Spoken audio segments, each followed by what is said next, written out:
बोला पुंडलिक वरदा हरी विठ्ठल श्री ज्ञानदेव तुकाराम पंढरीनाथ भगवान की जय। माऊली ज्ञानेश्वर महाराज की जय। जगद्गुरु तुकाराम महाराज की जय।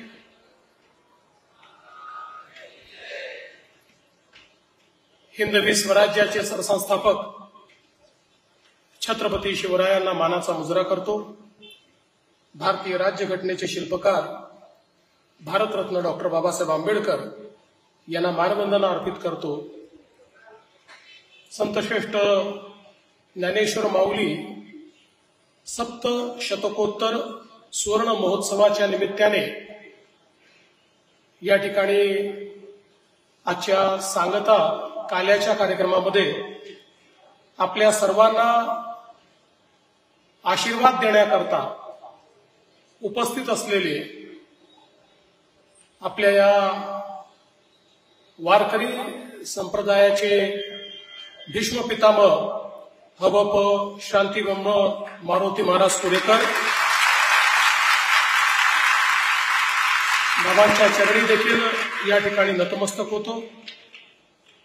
मंचावर उपस्थित असलेले आपले आळंदी ट्रस्टचे अध्यक्ष महाजन साहेब, त्याचप्रमाणे या ठिकाणी उपस्थित योगी गुरु निरंजनाथ Maharaj, doctor Bhavarth Dekhane, Shri Chaitanya Maharaj Kabir, Shri Purushottam Maharaj Patil, advocate Rajendra Umap, advocate doctor Rohinitai Pawar, आमचे सहकारी महेश दादा लांडगे, बाबाजी काळे, उमाताई खापरे, शंकरभाऊ जगताप, बाळाभाऊ भेगडे, त्याचप्रमाणे बबनराव कुऱ्हाडे पाटील, चंद्रकांत पलकुंडवार, जितेंद्र डुडी, विजय विनय चौबे, शेखर सिंग, योगेश म्हात्रे, त्याचप्रमाणे डी भोसले पाटील, संजयजी कुंद्रे पाटील, सर्वच या ठिकाणी उपस्थित मान्यवर आणि मोठ्या संख्येने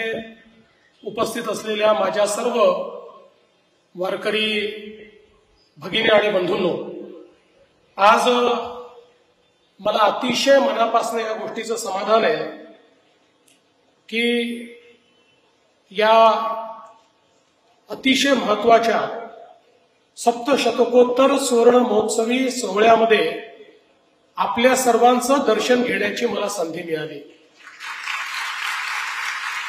आपण वारकरी संप्रदायामध्ये असं मानतो की माऊली पांडुरंगाचं दर्शन आपल्याला सर्व वारकऱ्यांमध्येच पाहायला मिळतं।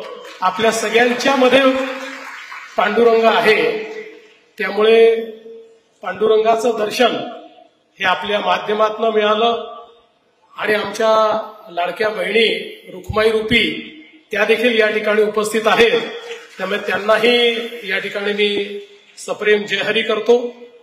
आज खरं म्हणजे आपल्या सर्वांना याची कल्पना आहे की या देशामध्ये ज्या काळामध्ये खूप मोठ्या प्रमाणात आक्रमण होत होती आणि आपला भागवत धर्म हा संकटात होता, आपली आस्थाची केंद्र, आपली धर्मस्थळं ही उद्ध्वस्त होत होती, अशाही काळामध्ये या भागवत धर्माला जिवंत ठेवण्याचं काम जर कोणी केलं असेल तर ते आमच्या वारकरी परंपरेने केलं। आमच्या संतांची जी मांदियाळी आहे त्या सर्व संतांनी खऱ्या अर्थानं या ठिकाणी भागवत धर्माला जिवंत ठेवण्याचं काम केलं आणि म्हणून इतकी आक्रमणं झाली तरीही आपली संस्कृती, आपला धर्म आणि आपला विचार हा कोणीच संपवू शकला नाही, कारण हा चिरंतन होता, हा सनातन होता आणि आमच्या भागवत धर्माचे पाईक म्हणून आमचे सर्व संत त्या ठिकाणी समाजामध्ये सकारात्मकता, समाजामध्ये अध्यात्म, समाजामध्ये सुविचार हे सातत्याने रुजवत होते। आपल्याला कल्पना आहे, आपण नेहमी असं म्हणतो की या संपूर्ण आमच्या वारकरी संप्रदायाचा पाया हा माऊली ज्ञानेश्वर माऊलींनी रचला आणि त्याच्यावर कळसाचं काम हे जगद्गुरु तुकाराम महाराजांनी केलं. पण या सगळ्या मांदियाळीमध्ये संतांची इतकी मोठी परंपरा आपल्याला लाभली. आणि सगळ्यात महत्वाचं जर काही असेल तर आमच्या भागवत संप्रदायाने, आमच्या या वारकरी संप्रदायाने जात पंथ भाषा विरहित समाज अशा प्रकारे या ठिकाणी निर्माण केला की जो एकमेकांमध्ये केवळ ईश्वर पाहतो, तो एकमेकाचे पैसे पाहत नाही, जात पाहत नाही, पंथ पाहत नाही, काहीच पाहत नाही. प्रत्येकामध्ये असलेला विठ्ठल, प्रत्येकातला पांडुरंग हा त्या ठिकाणी पाहण्याचा प्रयत्न करतो. हा जो चमत्कार खऱ्या अर्थानं वारकरी संप्रदायाने करून दाखवला. मला असं वाटतं आज महाराष्ट्र देशातलं नंबर 1चं राज्य आहे.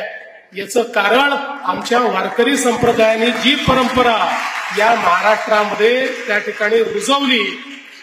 आणि एक गोष्ट आता जगाने देखील स्वीकारलेली आहे की भौतिक श्रीमंती ही काही काळ चालते, पण भौतिक श्रीमंतीमुळे सुख मिळतं असं नाही, भौतिक श्रीमंतीमुळे शांती मिळते असं नाही.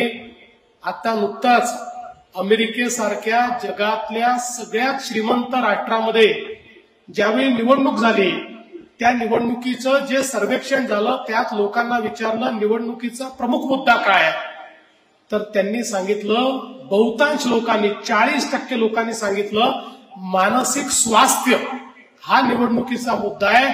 आमचं मानसिक स्वास्थ्य बिघडलेलं आहे, ते चांगलं झालं पाहिजे, या आधारावर आम्ही मतदान करतो आहोत.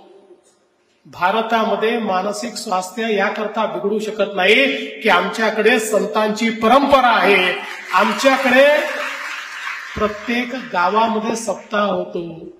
आमच्या प्रत्येक गावामध्ये प्रत्येक वर्षी सप्ताहाच्या माध्यमातून भागवत धर्माचे सुविचार हे आमच्यापर्यंत पोहोचतात. आणि काल्याच्या कीर्तनाच्या माध्यमातून सामाजिक अभिसरण करण्याचं काम हे आम्ही सगळे करत असतो. आणि म्हणूनच कितीही भौतिक प्रगती झाली तरी जोपर्यंत त्याला आध्यात्मिक बैठक मिळणार नाही तोपर्यंत मनशांती मिळू शकत नाही. आणि आपल्या सनातन धर्माने हे हजारो वर्षापूर्वी ओळखलं आणि म्हणूनच या सगळ्या परंपरा आपल्याकडे तयार झाल्या. आज बघा, ज्यावेळी आपण विठ्ठल विठ्ठल विठ्ठल असं नामस्मरण करत त्या ठिकाणी मंत्रमुग्ध होतो. कुठलंच दुःख आपल्याला त्रास देत नाही, कुठलं दुःख आठवत देखील नाही. ही या नामस्मरणाची जी शक्ती आहे, जी ताकद आहे, ती केवळ आपल्या जवळ आहे. आणि म्हणून जगातला सगळ्यात श्रीमंत देश कुठला असेल तर तो आपला भारत देश आहे. कारण आपल्याकडे विचारांची श्रीमंती आहे जी आमच्या संतांनी खऱ्या अर्थानं टिकवलेली आहे.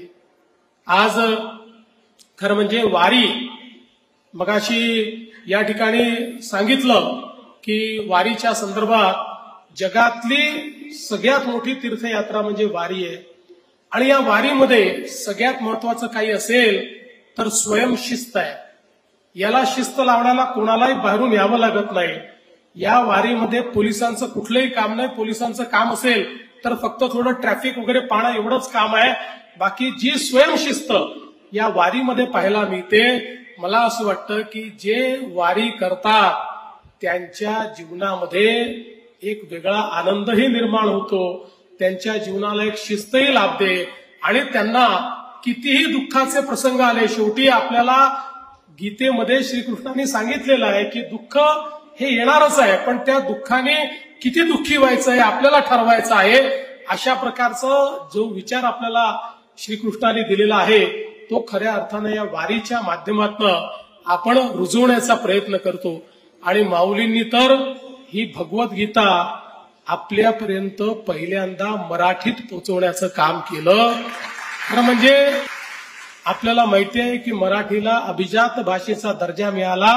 हा दर्जा मिळत असताना ज्या 2-4 वाङ्मयांनी हा दर्जा मिळण्याकरता केंद्र सरकारच्या कमिटीला बाध्य केलं, त्यातलं एक महत्वाचं वाङ्मय किंवा एक महत्वाचे त्यातलं ग्रंथ म्हणजे ज्ञानेश्वरी होती, की ज्याच्यामुळे ही भाषा किती प्राचीन आहे, ही भाषा किती समृद्ध आहे, हे ज्ञानेश्वरीच्या माध्यमातून त्या ठिकाणी आपल्याला सांगता आलं. आणि मला असं वाटतं की आज हा सगळा जो ज्ञानाचा खजिना आहे, भगवद्गीता आहे, ज्ञानेश्वरी आहे, यावरची टीका आहे, या सगळ्या गोष्टी आपण जर बघितल्या तर यापेक्षा जास्त वैचारिक समृद्धी कुठलीच असू शकत नाही. मला या गोष्टीचाही अतिशय आनंद आहे की अलंकापुरीमध्ये आपण सगळ्यांनी भागवत धर्माची जी परंपरा आहे ती परंपरा अखंडपणे चालू राहिली पाहिजे, याकरता सातत्याने या परंपरेची जोपासना करण्याचं काम केलंय. आणि आता आपल्या सर्वांची इच्छा आहे की या ठिकाणी जी 450 एकर जागा आहे त्याच्यावर ज्ञानपीठ तयार झालं पाहिजे. या ज्ञानपीठाकरता 701 कोटी रुपयाचा आराखडा देखील तयार झालेला आहे. मी आजच घोषणा करतो की ज्ञानपीठ या ठिकाणी तयार होईल. विठ्ठलाचा आशीर्वाद काय असतो बघा. मी पहिल्यांदा मुख्यमंत्री झालो त्यावेळी इथल्या विकास आराखड्यामध्ये मंदिराच्या सगळ्या जागांवर आरक्षण होतं आणि मग आपले सर्व लोक माझ्याकडे आला होतात आणि त्यावेळी या जागा सोडवण्याचं काम आपण केलं. त्या जागा त्यावेळी सोडवल्या. मला असं वाटतं की कदाचित हे ज्ञानपीठ होणं हे ईश्वराने माझ्याच हाताने व्हावं असं योजिलं असेल, म्हणून मला पुन्हा एकदा मुख्यमंत्री आपल्या आशीर्वादाने बनता आलं. त्यामुळे हे जे काही आशीर्वादाचं कर्ज तुम्ही दिलेलं आहे त्या कर्जात तर जीवनभर राहील, पण त्याची थोडी उतराई होण्याकरता हे ज्ञानपीठ जे आपल्याला तयार करायचं आहे ते निश्चितपणे आपण तयार करू. आणि हा जो भागवत विचार आहे, हा जो काही आपली परंपरा आहे, आपली संस्कृती आहे, जो शाश्वत विचार आहे, जो सनातन विचार आहे, हा विचार रुजला पाहिजे. या दृष्टीनं सर्व प्रकारचं ज्ञान या ज्ञानपीठाच्या माध्यमातून शतकानुशतक पुढे गेलं पाहिजे.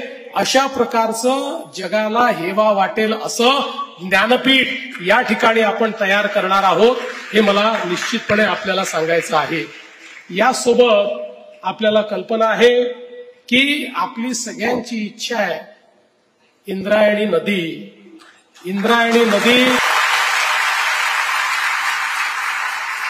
जी आम्हाला गंगेसारखी आहे, ज्या इंद्रायणीत स्नान केल्यानंतर आम्हाला पवित्र वाटावं, ती अतिशय प्रदूषित झालेली आहे.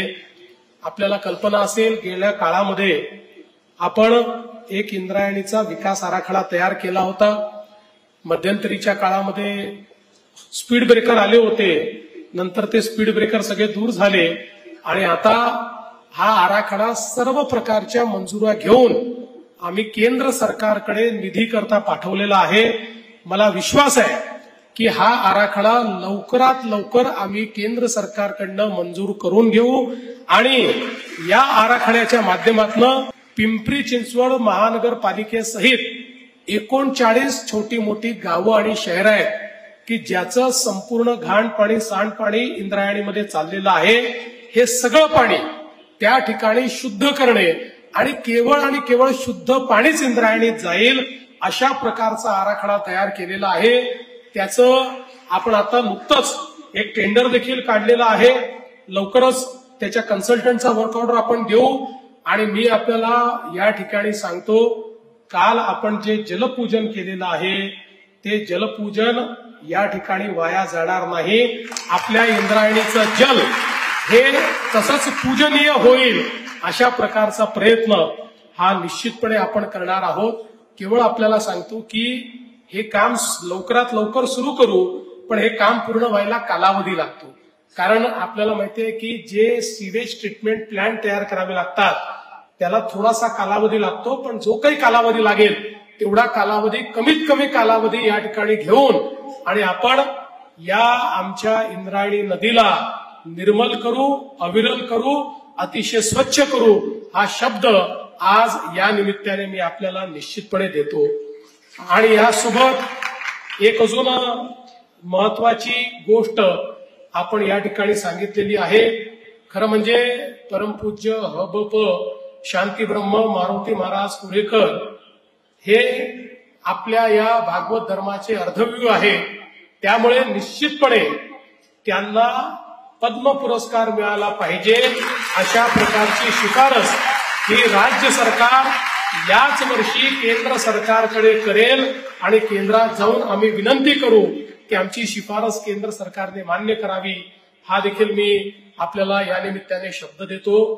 आज या इतक्या चांगल्या दिवशी आपण या ठिकाणी निमंत्रित केलं त्याबद्दल संस्थांचे, विश्वस्तांचे आणि गावकऱ्यांचे सगळ्यांचे मनापासून आभार मानतो. आणि आपण सगळे मिळून या ठिकाणी आपलं जे विचारांचं वैभव आहे ते पुन्हा प्रस्थापित करूया अशा प्रकारची या ठिकाणी अपेक्षा व्यक्त करून माझं बोलणं संपवतो. धन्यवाद. जय हिंद, जय महाराष्ट्र, रामकृष्ण हरी. धन्यवाद.